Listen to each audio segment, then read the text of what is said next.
ഈ പ്രസംഗത്തിനിടെ അദ്ദേഹം അക്രമ ഹിന്ദുക്കൾ എന്ന് വിശേഷിപ്പിച്ചതിനെ വിമർശിക്കുകയും ശിവന്റെ ഒരു പോസ്റ്റർ മുദ്രകുത്തുകയും ചെയ്തു.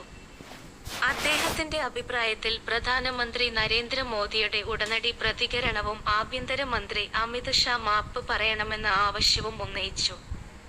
ഗാന്ധി പ്രസ്താവിച്ചു, നമ്മുടെ മഹാനായ നേതാക്കളെല്ലാം അഹിംസയും ഭയം അകറ്റലും പ്രസംഗിച്ചു. എന്നാൽ ഹിന്ദുവെന്ന് അവകാശപ്പെടുന്നവർ അക്രമത്തെയും വിദ്വേഷത്തെയും അസത്യത്തെയും കുറിച്ച് മാത്രമേ സംസാരിക്കൂ. നിങ്ങൾ ഒരു തരത്തിലും ഹിന്ദുവല്ല.